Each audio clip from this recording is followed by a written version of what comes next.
గత బీఆర్ఎస్ ప్రభుత్వం క్రీడలను నిర్లక్ష్యం చేసిందన్నారు PCC working president Mahesh Kumar Goud.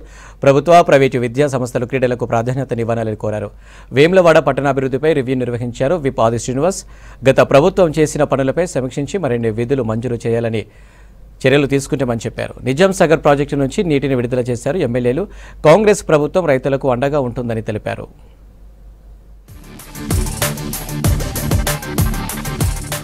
BRS హయాంలో క్రీడలను భ్రష్టు పట్టించారని ఆరోపించారు MLC PCC working president Mahesh Kumar Goud.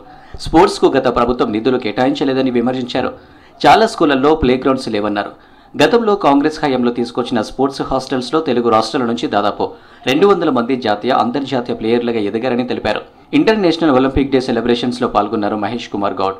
ప్రభుత్వ, ప్రైవేటు విద్యా సంస్థల క్రీడలకు ప్రాధాన్యం ఇవ్వాలని కోరారు. ఇవాళ స్కూల్ వస్తా ఉన్నాయి, పేక మేడల్లాగా బిల్డింగ్ మీద బిల్డింగ్ కడతా ఉన్నారు.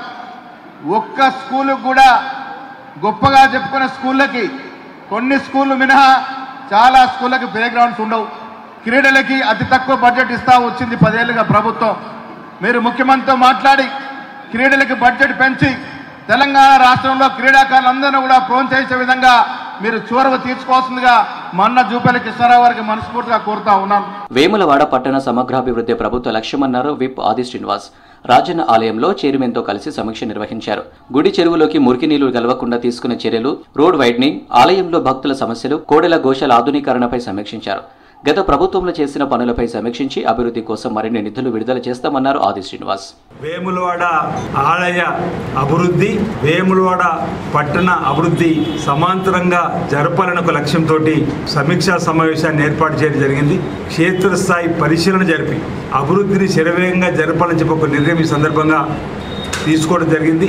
అధునాతన పద్ధతిలో గోశాలను నిర్మించాలని చెప్పని, గుడి చెరువులోకి వస్తున్నటువంటి మురుగునీరును రాకుండా దానికి ఏర్పాటు చేసేటువంటి చర్యలపైన, మూలవాగులకు వస్తున్నటువంటి మురుగునీరును కూడా రాకుండా చూసేటువంటి బాధ్యతను.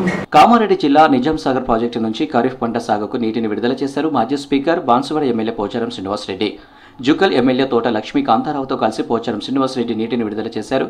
రైతులకు కాంగ్రెస్ ప్రభుత్వం అండగా ఉంటుందన్నారు ఎమ్మెల్యేలు.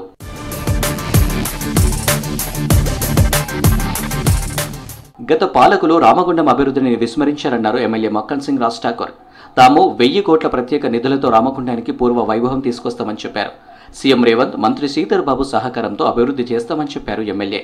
లక్ష్మీనగర్ ప్రాంతం దాదాపు 4 డివిజన్ల కలయికతో హైదరాబాద్ రామగుండానికి ఒక గుండెకాయగా ఉన్నటువంటి మన లక్ష్మీనగర్ ప్రాంతానికి ఆ మార్కెట్ సుందరీకరణ, రోడ్లు, డ్రైనేజ్లు, వైర్లు పిచ్చి పిచ్చిగా లేకుండా అండర్ గ్రౌండ్ లైనింగ్తో చేసే కార్యక్రమంలో భాగంగా దాదాపు 30 కోట్లతో అక్కడ టెండర్ కాల్ వేయడం జరిగిందనే విషయాన్ని మేము ఇలా చెప్తా ఉన్నాం. నీట్ లీకేజీలో 14 మంది కేంద్ర మంత్రుల ప్రమేయం ఉందని ఆరోపించారు యూత్ కాంగ్రెస్ రాష్ట్ర అధ్యక్షుడు శివసేనారెడ్డి. లీకేజీ నిందితులను విచారిస్తే బీజేపీ నేతల విషయం బయటపడుతుందన్నారు.